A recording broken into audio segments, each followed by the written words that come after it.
And it is time now to bring in our State House insiders, Antoine Seawright, our Democratic strategist, and Dave Wilson, our Republican strategist. All right, guys, that shutdown is over now. And the big question tonight for a lot of South Carolinians, when are those SNAP benefits going to be back on their cards? I think with the answer that just came down with a decision last night, the wheels of the government are going to have to start turning again for us to be able to get that money flowing. It's at least gotten us through a shorter time period now, but it's going to take a little while for those SNAP benefits to make sure that they're fully funded and everything's flowing with those dollars going back into the people in South Carolina and across the country who actually need it. Keep in mind, 11% of people in America are on SNAP benefits. That's almost 500,000 people just in South Carolina alone. So it's something that needs to be done, and it needs to be done soon.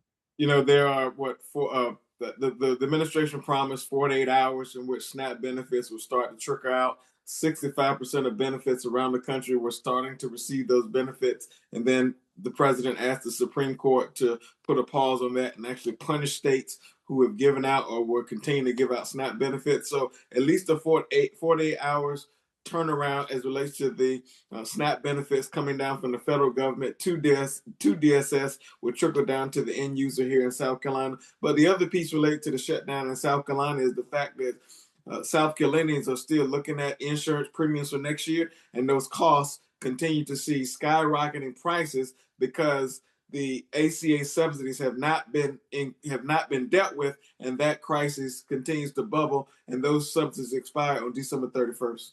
Well, that's part of the problem that exists, though, because those subsidies were only meant to be temporary. And this is a place that we're now seeing a temporary thing that was done during COVID is now something that we all got used to over the last 5 to 6 years.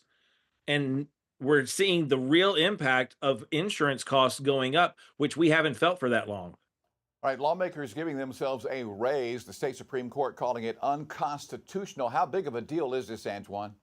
It's a big deal considering lawmakers have not been paid whatsoever over the past few months. I think the salary in South Carolina is $10,400. I think we're one of the lowest paid part-time General Assemblies in the country. It's unfortunate because it makes the job less sexy for those who want to serve their communities and their state in a unique way. And so something will have to be done at some point. Quite frankly, I don't think the lawmakers have had a pay raise in South Carolina in probably decades plus, Dave. That's absolutely right, Antoine. They make $10,500 a year. They get it in a lump sum at the beginning of every year. But what they had, JR, was $1,000 a month stipend to be able to use for everything that they're doing during the months that they are in session and out of session. That what had been done through the proviso was to increase that to $2,500 a month. But the Supreme Court has turned around and said, you don't get any money whatsoever. So lawmakers are not going to see any dollars that they were used to having with their salary and the supplement until at least the next election cycle is over with and we're in the next round of the General Assembly. Now, some members of the Senate were supposed to be hearing about the judicial budget process and where they are on the budget for the next year for the judicial branch.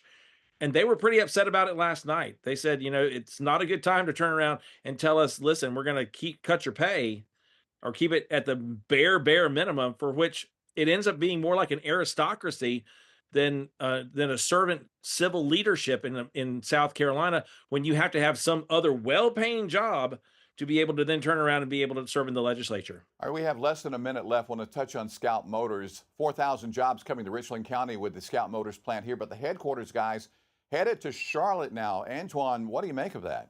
It doesn't make sense. Charlotte is about 45 minutes to an hour up the street from where the site will be here in Columbia, South Carolina. It really doesn't make sense. I think Scout Motors benefited from incentives to come to South Carolina. And so I think lawmakers certainly should be asking questions about why you can put a plant here, but not your headquarters here.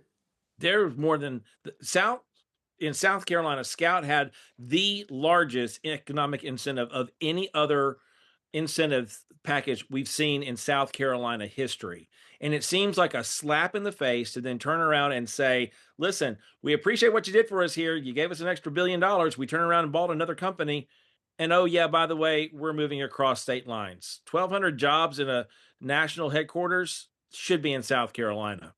All right, Dave Wilson, Antoine Seawright, as always, guys, thank you so very much for your time. We're going to take a quick break. We're going to be back with much more in just a moment.